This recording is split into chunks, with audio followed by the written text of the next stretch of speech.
आज हमारे 24 सितंबर 2023 को बेनेश्वर धाम में महाकुंभ होने जा रहा है। उसी को लेकर एक प्रेस वार्ता का आयोजन माननीय उदयलाल जी, पुष्कर जी, मणिबेन द्वारा की जा रही है।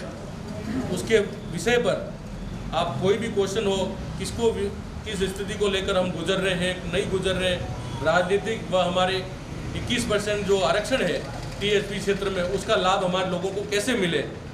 हम वहाँ जनरल में आते हैं, इधर हम ओबीसी में आते हैं, तो वो फ़र्क क्यों है, कब निकलेगा, उसके बारे में भी आप क्वेश्चन कर सकते हैं, जैसा भी हो सकता है। आगे की आप जैसा चाहे पुष्कर जी, उदयलाल जी, मणिबेन है, आप प्रश्न कर सकते हैं। धन्यवाद।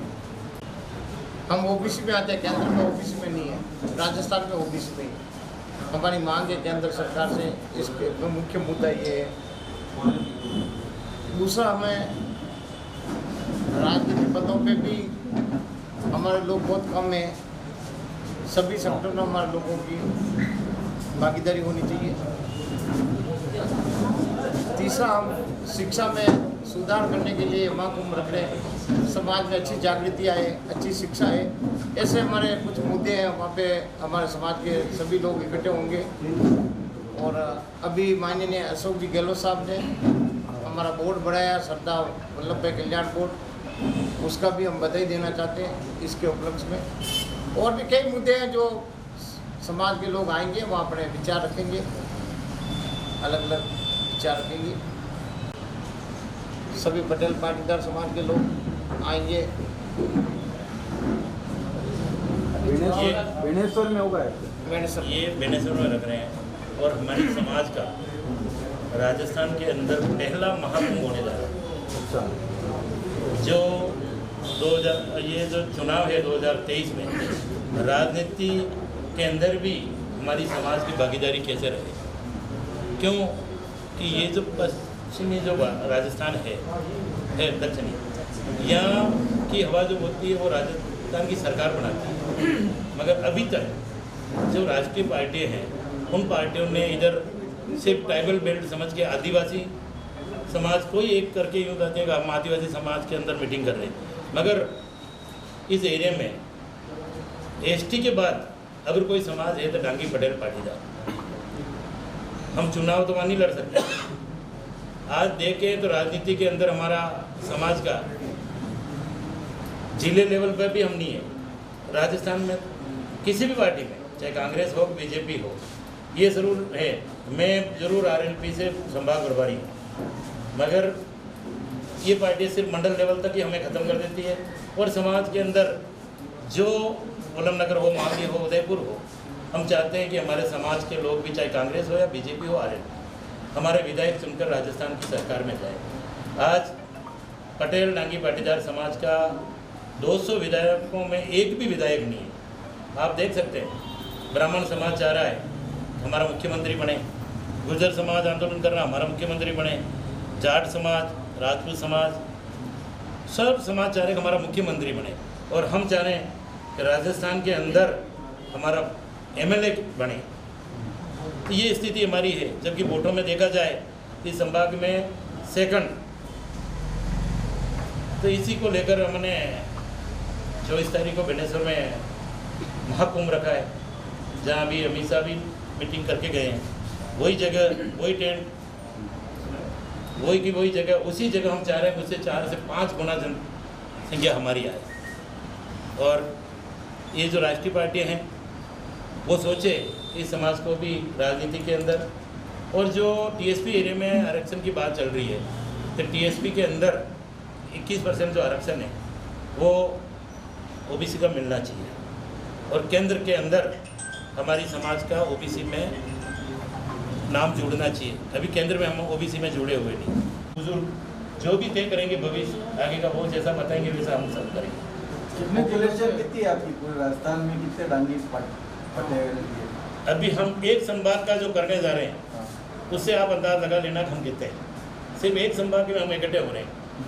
उसके बाद अगर नहीं हुआ तो फिर जयपुर लेवल तक करेंगे हम। नहीं, इस संभाग में वोटर कितने हैं आपके? ऐसी कोई विधानसभा नहीं है जहाँ 25,000 से लेकर 50,000 वोट हमारे समाज के हैं ट्राइबल बेल्ट वोटर्स। मेवाड़ संभाग में 88 सीटों पर 13 लाख वोटर है। 13 लाख रिजर्व है, वो तो उधर तो आप खड़े हो ही नहीं सकते। नहीं होगी तो कोई बात नहीं, बोल रहे हैं, पर समाज की जनरल जनरल 3 उदयपुर की जनरल सीटें हैं, 4 राजसमंद की जनरल सीटें हैं, 5 चित्तौड़ की जनरल सीटें हैं। हम चित्तौड़ में निवास करते हैं, हम राजसमंद में निवास करते हैं, हम उदयपुर में निवास करते हैं, डूंगरपुर में निवास करते हैं, बांसवाड़ा में करते हैं, प्रतापगढ़ में करते हैं, झालावाड़ में करते हैं, हम जोधपुर में निवास करते हैं। हमारी समाज बिखरी हुई है, सभी क्षेत्र में हमारी समाज है और काफ़ी बड़ी समाज है। राजनीति में लेट कहाँ होते हैं? हमारी समाज लेट ही जगती है। हमारे 7 मई से सारे राजस्थान में बोर्ड बन गए, आखिरी बोर्ड ही हमारा बना है, हम तो लेट सकते हैं। 7 मई से हमारा चिंतन शिविर शुरू हो गया था टाउन हॉल से। वहाँ से चिंतन शिविर में सारे हमारे समाज के लोग आए थे। वहाँ से एक मन से आवाज़ गई मुख्यमंत्री तक और उसका परिणाम ये राजस्थान हमारा सरदार वल्लभ भाई पटेल बोर्ड बना। उसके लिए मैं मुख्यमंत्री का धन्यवाद अदा करती हूँ आपके माध्यम से। और दूसरी बात, यहाँ से अब वो हमारे युवा लोग, महिलाएं सब लोग जग चुके हैं कि अपन सब एकजुट हो जाएंगे तो और भी बेनिफिट समाज को और भी फायदा हो सकता है। यूँ करके सारे समाज हमारे घर से पूरी तैयारी से सारे लोग अधिवेशन में आएंगे हमारे और आप हमारे पूरे संभाग के मेवाड़ में करीब 9 जिले हैं। 9 जिलों में हमारे लोग ये अलग अलग क्षेत्रों में रह रहे हैं। पटेल, पाटीदार, डांगी, उर्मी, कथई, ये बागड़िया और क्या कहते हैं अपने सब अलग अलग से हैं और सारे गोत्र अलग अलग सब अब एक राज्य पे आने के लिए तैयार हैं और वहाँ से हम संदेश भेजना चाह रहे हैं आपके माध्यम समाज की। इतनी बड़ी संख्या हम पटेल हैं, फिर भी हमारे समाज में कोई भाई बहन मतलब जिले का नेतृत्व करने जैसा कोई इनको दिखता नहीं पार्टियों को। अभी तक हमारे 4 जिले हैं, चित्तौड़, उदयपुर, डूंगरपुर और बांसवाड़ा। तीनों जिलों में अभी आप खुद भी देख सकते हैं कि आज तक हमारा पटेल समाज का कोई भाई या बहन जिलाध्यक्ष नहीं बना। वाय क्यों? हम क्या नेतृत्व नहीं कर सकते? मेरा आपके द्वारा ये संदेश पहुंचाने का है भाई, राज्य सरकार को हम आगाह करना चाह रहे हैं। अभी बहुत हो गया है, अब हमारा समाज जग चुका है।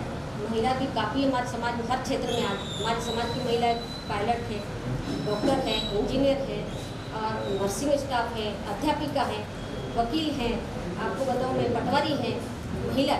और अभी जेंट्स से भी महिला वर्ग ज़्यादा आई मीटिंग में। जो महाकुंभ हो रहा हमारा 24 तारीख को बेणेश्वर धाम में सबसे ज़्यादा महिला आई। ऐसा हमारा मतलब आपको बोल ही रहे विश्वास है उनको। जेंट्स भी आएंगे, इसके साथ महिला भी आएंगे और हम अभी तक ये समाज में हमारा मतलब पूरी भागीदारी होनी चाहिए। अभी आपने बताया कि आपका वहाँ सीट ही नहीं है। किरण महेश्वरी जब यहाँ उदयपुर से राजसमंद जाके लड़ सकती, हम क्यों नहीं लड़ सकते? ये राजनीतिक पार्टियों की मंशा होनी चाहिए हमको टिकट देने की। नहीं तो आप ये संदेश देना चाह रहे हैं कि जो राजनीतिक पार्टी हमारे समाज को महत्व देगा हम उसी के साथ बिल्कुल, या पर्टिकुलर किसी पार्टी को बिल्कुल हमारे समाज 4 मांग रहे हो तो बीजेपी से कांग्रेस से मांग रहे हो या हम तो हर पार्टी से मांग रहे हैं, हर पार्टी से मांग रहे हैं और जरूरी नहीं कि हम उदयपुर, हमें तो अजमेर में चले जाके दोनों वो तो पार्टी वाले जिताएंगे। 4 MLA चाहिए हमको। हाँ, तो जो पार्टी आपको टिकट देगी उसी के साथ होगा आप वो उस मंच से तय करेंगे, हम उस मंच में सब एक जादम से तय करेंगे हमें करना है। तो संदेश किसको दे रहे हो, किस पार्टी को दे रहे हो? अभी तो जितनी भी पार्टियां हैं राजस्थान में कांग्रेस है, नहीं, पार्टी को नहीं दे रहे हम सरकार को, जो भी सरकारें हैं उनको ये आपके द्वारा संदेश पहुँचाना चाह रहे हैं। हम पटेल समाज दूध बेचने वाले नहीं, जग चुके हैं। अब हमको भी हमारा अधिकार चाहिए और अभी हमारा ओबीसी पहले 21% OBC आरक्षण था हमारा, वो उन्होंने ख़त्म कर दिया। इससे क्या होता है, गांव में पहले सरपंच बनते थे, जैसे ST बंधु ज़्यादा है तो उनके क्षेत्र में वो सरपंच बने, हाँ तो ठीक है, पर जनरल लोग हैं वहाँ भी ST वाले सरपंच बने, ये कुछ ठीक नहीं। ये है हम राजनीतिक में अपना हक मांग रहे हैं, उसके लिए हम पूरी तैयारी के साथ पूरा युवा 5 लाख का हमारा टारगेट है।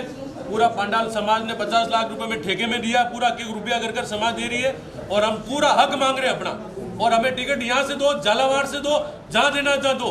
नहीं दोगे तो हमारे उम्मीदवार उतारेंगे हम, ST में हमारा उम्मीदवार उतारेंगे, जरूरत पड़ी तो हम गठबंधन करेंगे और 25-25 लाख रुपए समाज वाला खर्च करेगा। और टिकट चाहिए, सीधी 2 टूक की बात है, सरकार हो विपक्ष हो, हमें टिकट चाहिए बस। कितने 5 टिकट चाहिए हमें। वो बता रहे आपको, एक चित्तौड़ से चाहिए, वल्लभ नगर से, झालावाड़ से और मावली से, और ये 5 ही टिकट हो गए आपके। नहीं, अगर टिकट नहीं मिले तो उम्मीदवार उतारेंगे।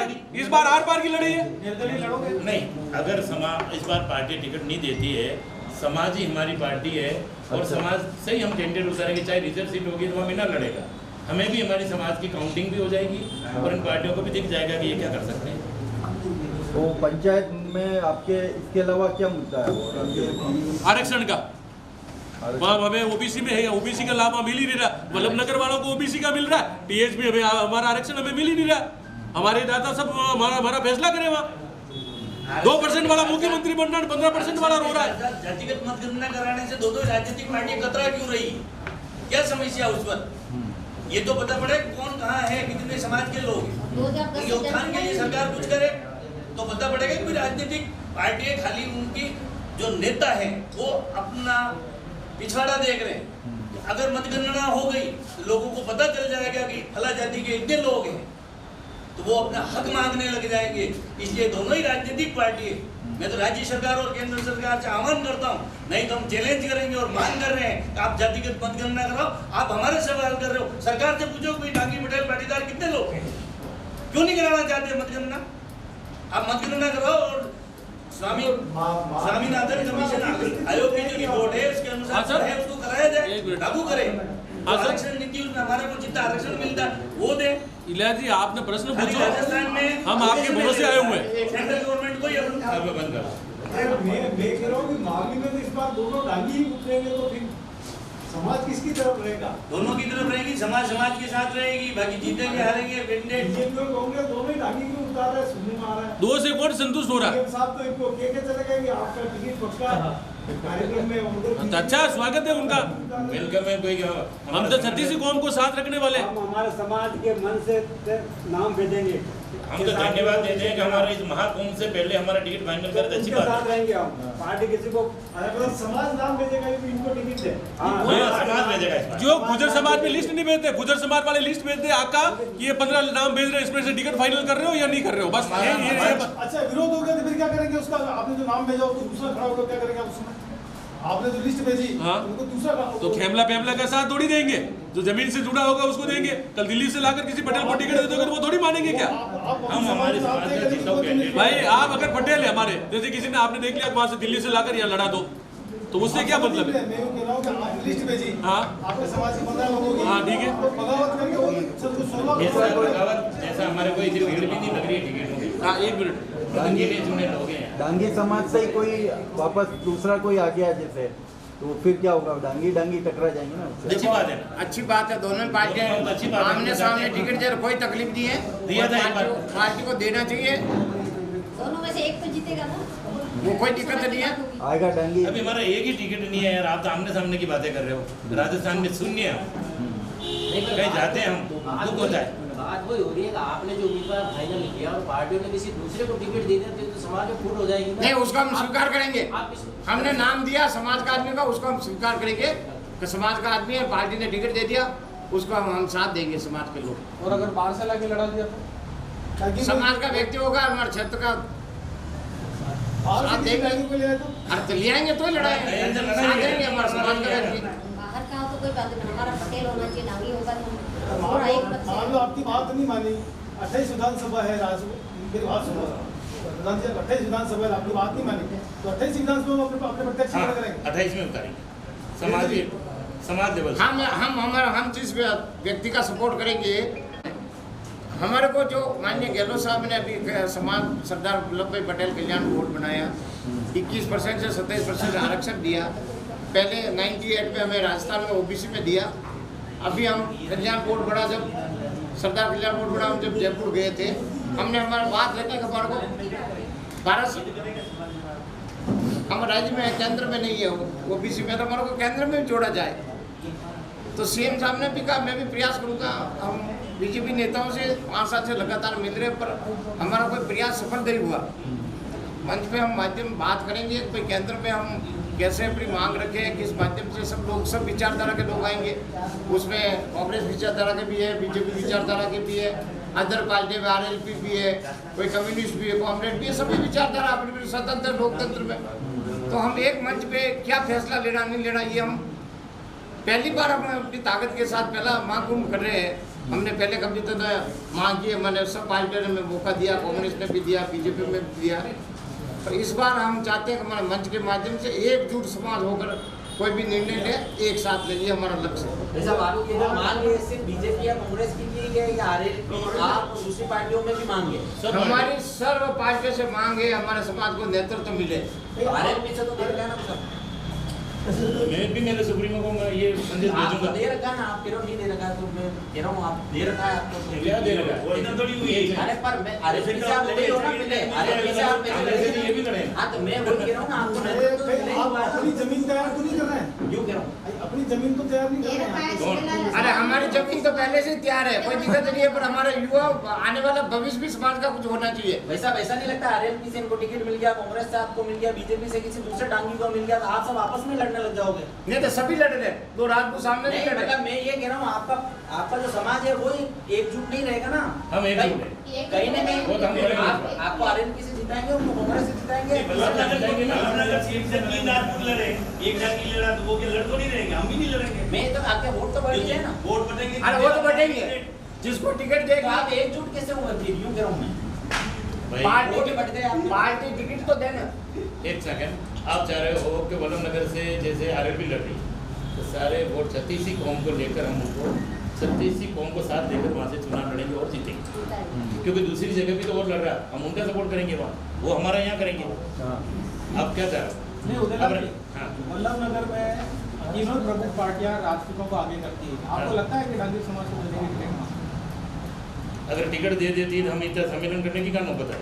और वल्लभ हमें तो नगर नजरअंदाज करते हैं ये लोग, और हम तो वहाँ लड़ रहा हूँ मैं, टिकट नहीं दिया तो भी लड़ा मैं तो राष्ट्रीय लोकतांत्रिक पार्टी से। पहली बार हम प्रयास कर रहे हैं, देखो प्रयास से एक बार हमारी ताकत तो हम भी आजमाइश तो करें, हम कितने लोग इकट्ठे हो सकते हैं। से चाहते हैं कि ये समाज जाग चुकी है और राजस्थान का भविष्य होता है वो इस बार होने वाला नहीं। कहाँ से लोग आने वाले और क्या मांग है आपकी? देखो, मेवाड़ के बेणेश्वर में एक डांगी पटेल पाटीदार समाज का बड़ा महाकुंभ हो रहा है। इसमें जो इतने दिन तक राष्ट्रीय पार्टी ये समझती थी कि डांगी पटेल पाटीदार अलग कौम है और बिखरे हुए लग रहे थे, इस बार हम सब ने एक चिंतन शिविर उदयपुर में रखा, उसके माध्यम से यह हमने एक समाज का बीज बोया था। आज उस बीज का एक वट वृक्ष के रूप में हमारा बेणेश्वर में जा रहा है और हमारी समाज एक जाजम पे, और उसका नतीजा भी आया तो यहाँ की सरकार ने हमें सरदार पटेल बोर्ड का गठन किया, उनको भी हम बधाई देते हैं। अब हम चाह रहे हैं कि अभी 2023 के अंदर चुनाव है और चुनाव के अंदर जो भी पार्टियां हैं हमारे समाज को कम से कम राजस्थान के अंदर 5-5 टिकट हर पार्टी हमें दे, चाहे कहीं से भी दे। क्यों कि हमारे इस अभी तो हम जो सम्मेलन करने जा रहे हैं वो मेवाड़ संभाग लेवल का है, और इस मेवाड़ संभाग के लेवल में जो सम्मेलन में जो जिस तादाद में जनता आएगी उससे अब मीडिया के माध्यम से केंद्र की सरकार या राजस्थान की सरकार और जितनी भी राजनीतिक पार्टी हैं उनको संदेश देना चाह रहे हैं कि इस एरिया के अंदर इतनी तादाद में पटेल पाटीदार डांगी समाज रहता है, क्योंकि जो भी बड़े नेता आते हैं, चाहे राहुल गांधी जी आए, गहलोत साहब आए, चाहे गृह मंत्री अमित शाह जी आए, सब आके यही कहते हैं कि बेणेश्वर में हम आदिवासी सम्मेलन के लोगों को जगा रहे, जबकि एसटी के बाद डांगी पटेल पाटीदार वहाँ का सेकंड तादाद में लोग रहते हैं, समाज है हमारा। तो ये हम संदेश देना चाह रहे हैं। और मैं मीडिया के माध्यम से थोड़ा सा इतना भी कहूँगा, जितने भी हमारे समाज के लोग प्रवासी लोग हैं, हमने इस बार किसी को निमंत्रण नहीं दिया है, न फ़ोन किया है, सिर्फ एक मैसेज के माध्यम से ये हम सम्मेलन कर रहे हैं। कोई हमारा समाज का भाई चाहे कितनी भी बड़ी पोस्ट पे हो, चाहे नेतागण में हो या किसी बिजनेस में हो, वो भी कहीं बुरा नहीं माने, हमें निमंत्रण देने नहीं आए। सबको इस प्रेस के माध्यम से हम आज अवगत करा रहे हैं कि सम्मेलन में आना है। सबसे पहला तो हमारा मुद्दा था, हम मेवाड़ संभाग में अलग अलग नाम से जाने जाते थे। डूंगरपुर बांसवाड़ा में पाटीदार, मेवाड़ में डांगी, चित्तौड़ में पटेल, कहीं कुल में लगाते थे। तो हम सब एक ही जाति के, एक ही गोत्र के लोग हैं। तो हम एक महाकुंभ करने जा रहे हैं कि हमारे समाज का एक संगठन और समाज की तमाम जो बिखरी हुई भाषा में जो समाज का नाम था वो एकजुट दिखे, इसके लिए ये महाकुंभ करने जा रहे हैं, जहाँ हमारा टारगेट है 5 लाख लोगों का, जहाँ हम एक महाकुंभ के माध्यम से तमाम राजनीतिक पार्टियों से मांग करते हैं, हमारे समाज में बड़ी ताकत है, हम जिसका साथ देंगे वो पार्टी सत्ता में आएगी। इसलिए हमारा फोकस पूरा राजनीति मंच के माध्यम से राजनीतिक फोकस है। कितनी तारीख को सम्मेलन होने वाला है और कहाँ से लोग आएंगे? 24 तारीख को हमारा सम्मेलन होने वाला है और हमारा प्रतापगढ़ जिले से, चित्तौड़ जिले से, झालावाड़ जिले से, राजसमंद जिले से और हमारा उदयपुर से, बांसवाड़ा से और डूंगरपुर से बड़ी तादाद में हमारे लोग आएंगे। हमने किसी राजनेता को बाहर से नहीं बुलाया, हमारे समाज के किसी व्यक्ति को भी राजनीति में बड़े पद पे उनको किसी को नहीं बुलाए। इस बार सिर्फ हमारे इस संभाग के जितने भी हमारे लोग हैं, वरिष्ठ हैं, उद्योगपति है, सरकारी अच्छे ओहदे पे है या राजनीतिक ओहदे पे, उनको हमने बुलाया। इसके अलावा बाहर के किसी व्यक्ति को नहीं बुलाया। किस तरह का आयोजन होने वाला है? हमारा आयोजन बहुत बड़े स्तर से होने वाला है। हम दोनों ही पार्टियों से हम सिर्फ कोई भीख नहीं मांग रहे, सिर्फ 5-5 टिकट मांग रहे हैं। और हमारा युवा पहले से बहुत परेशान है, पिछले 50 सालों से हमारा यूज होता हुआ है। हम उस समय बेनेसर धाम में रखने का एक ही कारण है, वह सौगंध शपथ से प्रण लेकर उठेंगे। जो पार्टी समाज को टिकट देगी, समाज उसका साथ देगा। और अगर एसटी का वहाँ अगर हमारा रिजर्वेशन है वहाँ, और अगर पार्टी ने टिकट दिया वहाँ एसटी के जहाँ भी अगर हमारे उम्मीदवार को जो पार्टी टिकट देगी वहाँ हम उनका समर्थन करेंगे। ये सीधी और दो टूक बात है। धन्यवाद। 24 तारीख को हमारे डांगी समाज का सम्मेलन होने जा रहा है। उसमें मैं सभी भाइयों और बहनों से आग्रह करती हूँ कि ज़्यादा से ज़्यादा संख्या में पधार कर इस सम्मेलन को सुरक्षित बनाएं। और बहुत अच्छी संख्या में हमारी महिलाएं पधारने वाली हैं। सभी महिला से यही अपील करती हूँ कि एकजुट होकर हम महिलाएं पधारें और वहाँ सम्मेलन को सुरक्षित बनाएं। और हमारी भागीदारी रहेगी कि हम व्यवस्थित महिला को कैसे बिठाएं, कैसे क्या है, वो जिम्मेदारी भी हम सब महिलाएं अपने अपने स्तर पर संभाल लें। और हमारे समाज का अच्छा मैसेज जाना चाहिए कि हमारा डांगी समाज की महिला भी कुछ आगे आके कर सकती है। और हम चाहते हैं कि बहुत भारी संख्या में हमारी बहनें पधारें वहाँ पे। यही मैं सभी बहनों को भाइयों से अपील करती हूँ।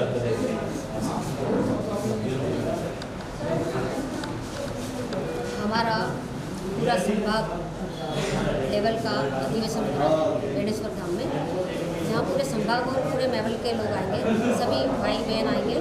आपके चैनल के माध्यम से मैं उनको आमंत्रण दे रही हूँ, हाथ जोड़ के। सभी भाई महिलाएं घर का काम, हालांकि हम पशुधारी लोग हैं, पशु घर का काम भी रहता है।